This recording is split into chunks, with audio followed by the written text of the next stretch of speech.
March 22nd, 1956, is the date for this broadcast of The Lone Ranger. It is episode 2943, Murder at Tricorn Ranch. Settle in for another visit with the masked rider and his faithful companion, Tonto. We now take you back to the original broadcast.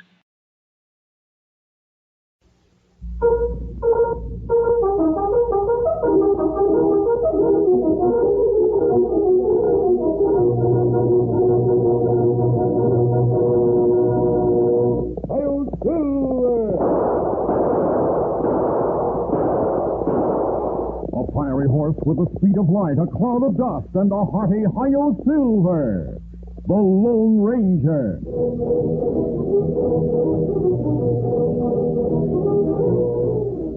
Before this exciting adventure, a word from our sponsor.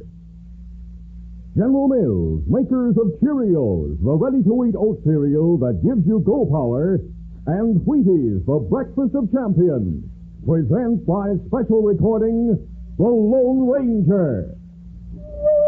All over the country, in every direction, how you doing is the question. And here's one that we people have to say.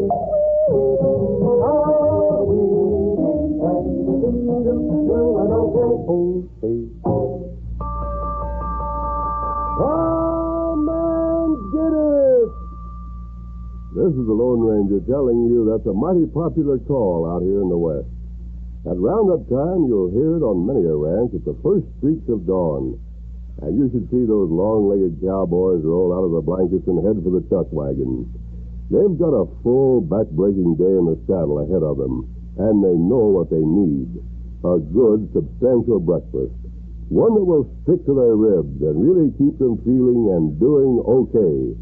Take a tip from the folks out west. Keep on eating your Wheaties, and you'll be doing okay.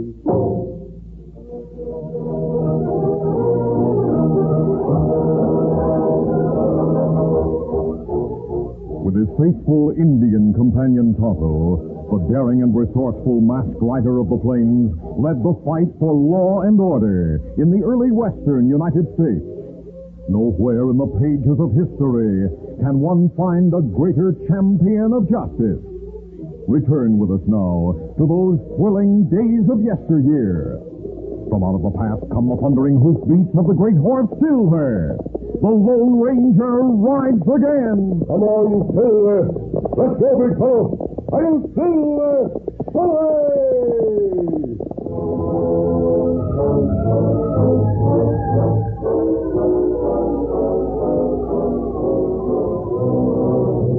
George Durant was 49 years old when he left France with his grown daughter Annette and went to the United States, settling in the fabulous Great West of which he had read so much. A man of means, he avoided commerce and bought a large ranch which he called the Tricorn.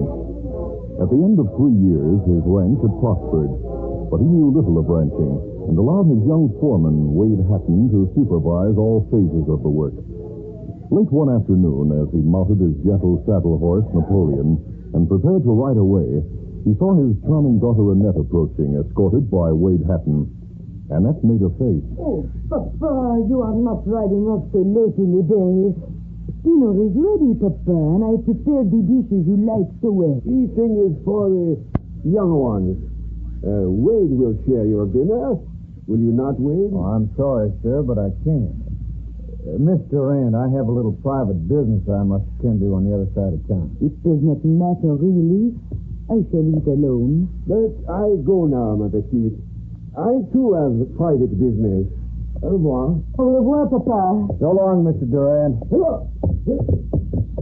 You know, Miss Annette, one of these days your father's going to be a real bronco-riding ranger. I do not think so, Wade. He likes to ride, yes. But it is like the effort he makes to speak English. You go along fine for a while, then suddenly, poof, he is thrown. That is true on a horse as well as when he speaks. It is why I do not like to see him ride alone. He does all right. What could happen to him? Many things. Everyone knows that he carries on him always great sums of money in his money belt. He just refuses to put it in the bank, huh? We... The moon was full and casting its silver glow on the rock-littered ground when George Durant rode slowly into Little Canyon. He peered from side to side as if seeking someone. He stopped his horse near a large boulder and smiled as he saw a man step into his path. Oh, Napoleon. Oh. Ah, Sharp, it is here you wait, no? It is more what you call pleasant this evening, is it not? Bayonet, but Sharp, what are you doing? Why is it you raise your gun like that? Sharp! At that moment, the Lone Ranger and Tonto were riding across the mesa when they heard the shots from the canyon. Tonto, you hear that? Shots. Them come from canyon, Kimasabi. There's a trail straight ahead that leads down there. We're going, Tonto. Come on, through there. Come on.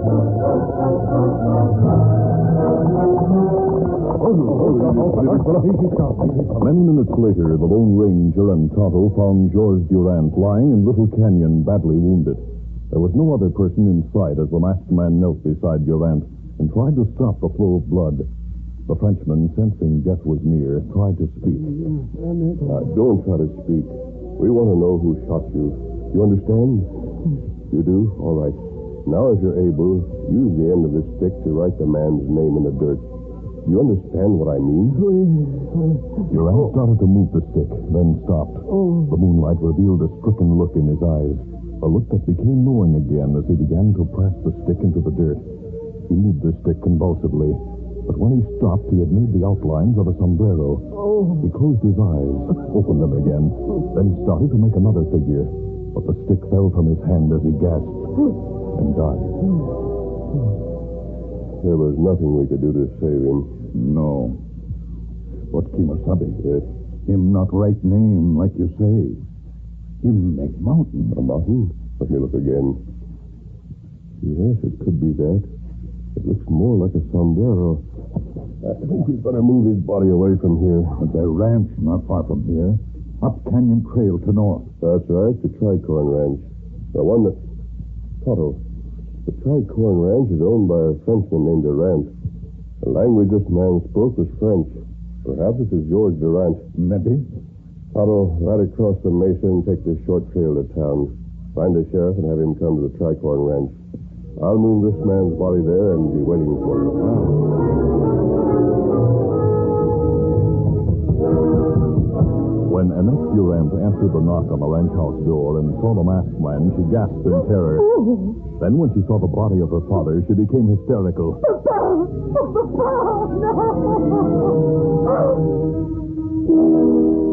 But by the time the sheriff and his men, led by Tonto, arrived in front of the house, the soothing words and manner of the Lone Ranger had calmed her greatly.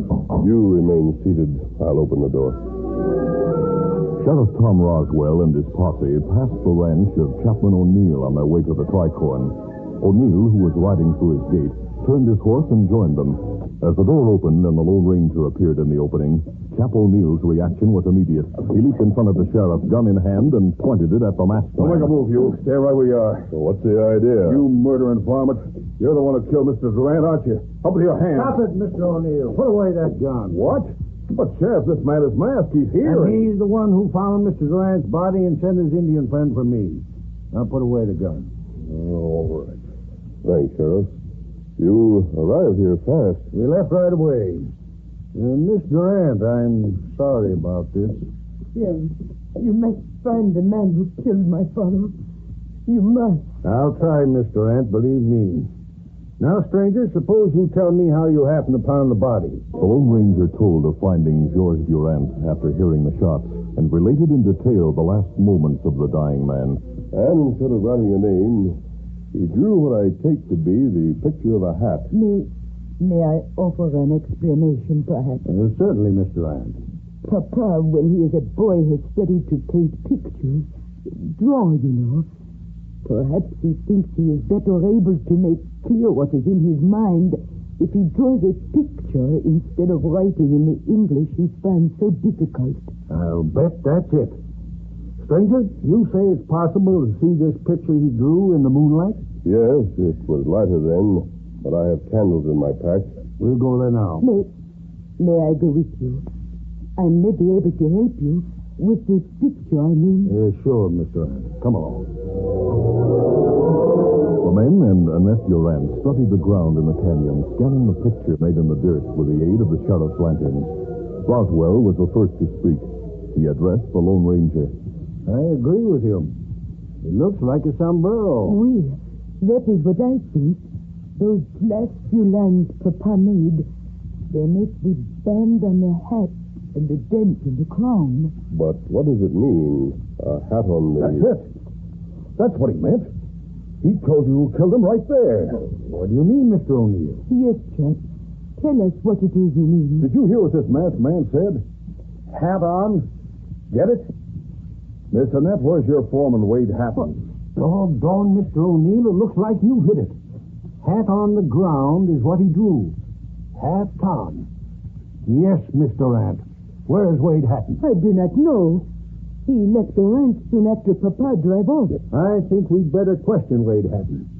Come, men. We're going back on the main road, and we're going to look for Wade Hatton.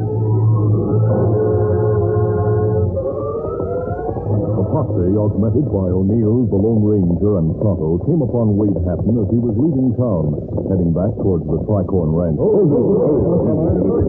Hatton, on his horse, looked stunned as the sheriff's men surrounded him with drawn guns, and Sheriff Roswell spoke. You're coming back to my office, Wade Hatton. I have questions to ask you, and you'd better answer them truthfully. I'm holding you on suspicion of killing George Durant.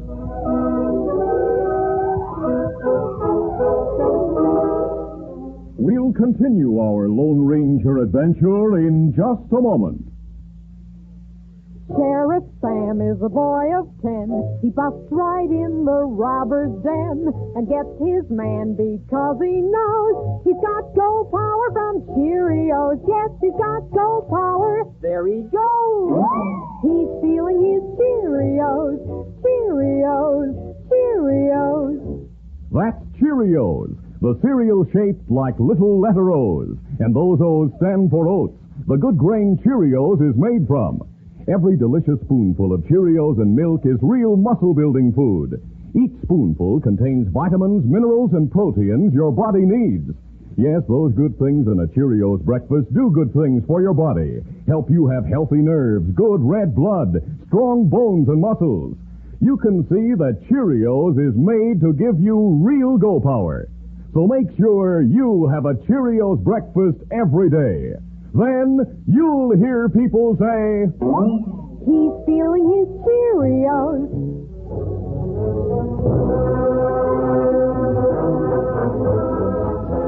Now to continue. Wade Hatton, astounded to learn of his employer's murder, was questioned for almost an hour. He bore up under the interrogation and, in exasperation, said to the sheriff, You're out of your mind if you think that's what the picture means.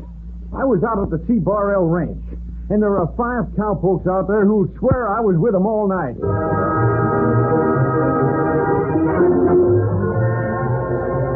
When Cap O'Neill left the sheriff's office, he'd gone to a nearby cafe where his foreman and henchman, Red Bissell, waited. He gave angry instructions to Bissell, who hurried to cafes and stores along the main street, spreading the word of Durant's murder. Now, as the crowd milled in front of the sheriff's office, O'Neill spoke to Bissell at a spot behind the mob. You sure have them riled. You made them think Hatton killed Durant in cold blood? Yeah, I said he killed and robbed him. Most of them know the Frenchman and like him. They think we ought to deal with Hatton ourselves. So do I.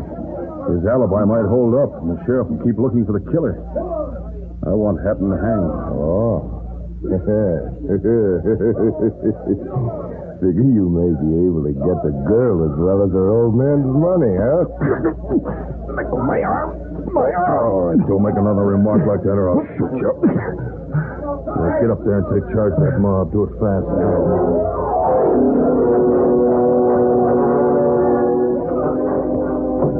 Red Red Bissell went to the porch on the building next to the sheriff's office.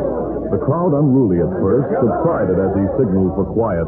Then he spoke. They have a murderer inside the sheriff's office. A cold-blooded murderer who shot a good man because he wanted his money. We want him. Old man Durant was good to a lot of you fellas out there.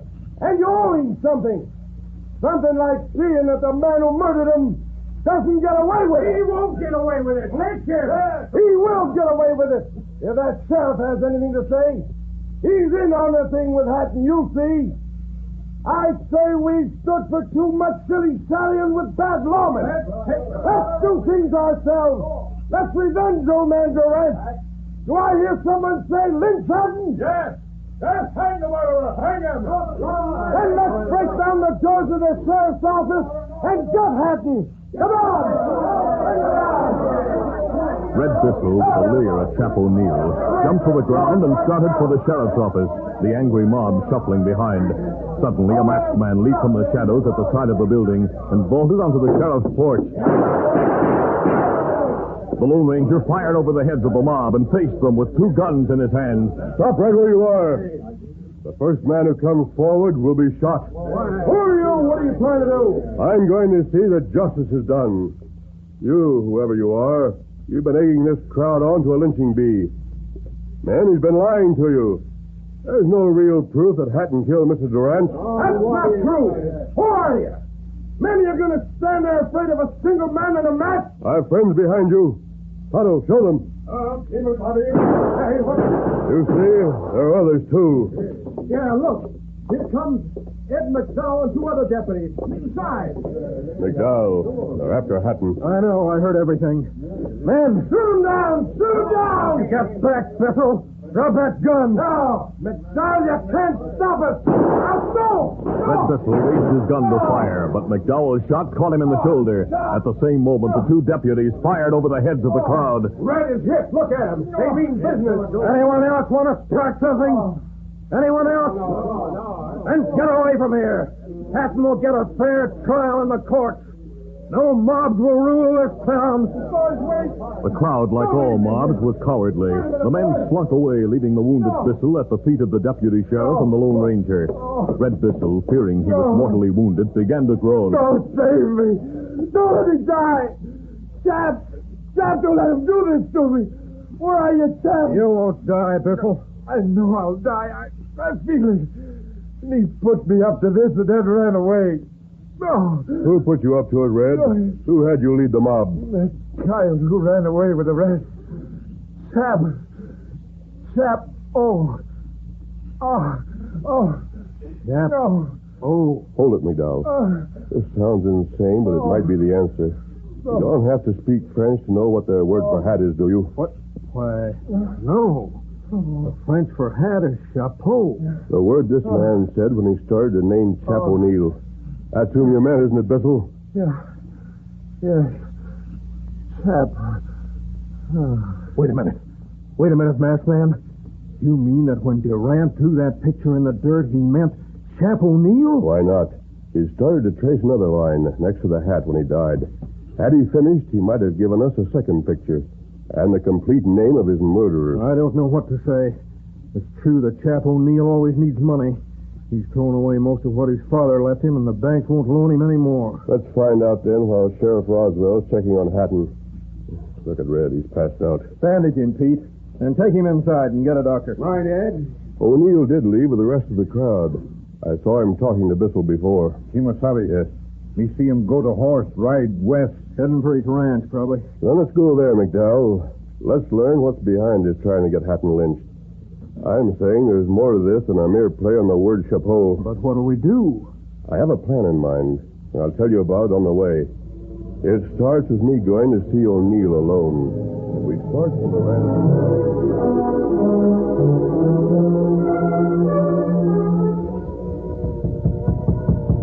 Chapman O'Neill had been unnerved when the masked man kept Red Bissell from breaking into the sheriff's office and had become panicky when his lieutenant had been shot.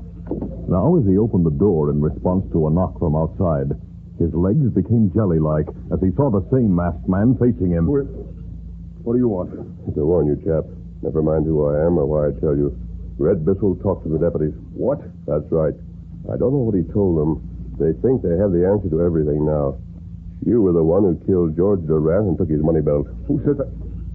I mean, who? I haven't time to stay here. I only know they have a new idea about the picture Durant drew before he died. It could explain everything. It may knew and not hadn't. I don't see how. They do. If I were you, I'd get that money belt and ride away from here before Sheriff Roswell returns and frees Hatton. That's sure to happen. Well, adios. But wait. Tell me what... The Lone Ranger walked quickly into the night and away from the ranch house. When he arrived at a clump of bushes near the gate, he slipped in beside Deputy Ed McDowell. All right, be ready to follow him. I can't be sure that things will work out as I think they might, but I know that when I told him my story, he was actually shivering.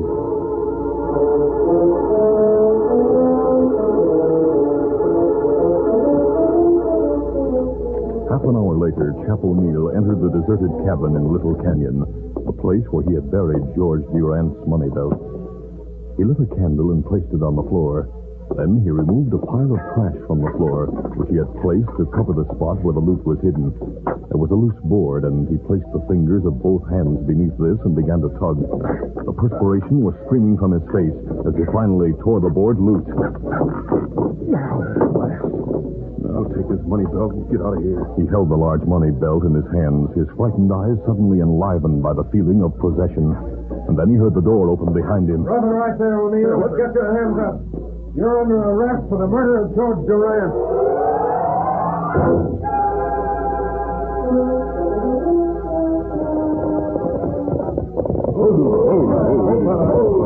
It was after midnight when Sheriff Tom Roswell brought Wade Hatton to Annette Durant in the Tricorn Ranch house. The Lone Ranger and Tonto, who had ridden with them to hear of the confession which O'Neill had made to the sheriff, remained outside the house as Sheriff Roswell led the way. Inside the house, Roswell told the wide-eyed Annette of all that had happened, events he had become aware of only on his return to his office. And though Wade's story proved true and I was ready to free him, I had no idea that the guilty man would be waiting for me. To think Chap O'Neill did this terrible thing. My father called him friend. Yes. Your father loaned him money to save his ranch after the banks had refused. O'Neill never intended to repay the note. He asked your father to meet him secretly in Little Canyon to discuss his situation. Then he killed your father and took his money and the note, which was also in the money belt. He destroyed the note, I suppose. No, we recovered it and the money. He intended to get rid of the paper at once, but he didn't have time. He heard men riding into the canyon after he shot Mr. Durant. He fled and hid the money belt in the cabin, then rode back to his ranch quickly. Who were the riders you just mentioned? Who scared him away? The masked man and the Indian. Oh, that wonderful masked man. Wait, darling. It was he who saved your life, was it not? No, he sure did, darling. But where is he now? And who is he? He's gone now. As he always goes when he's sure that justice has been done. And for what's happened tonight, we're all grateful to the Lone Ranger.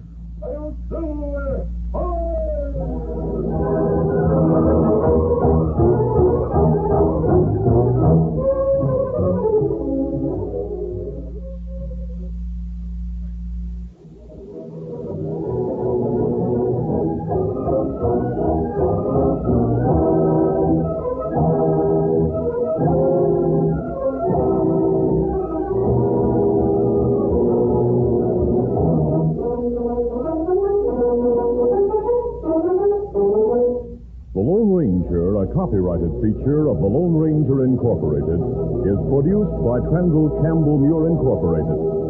The part of the Lone Ranger is played by Brace Beamer. Your announcer, Fred Foy.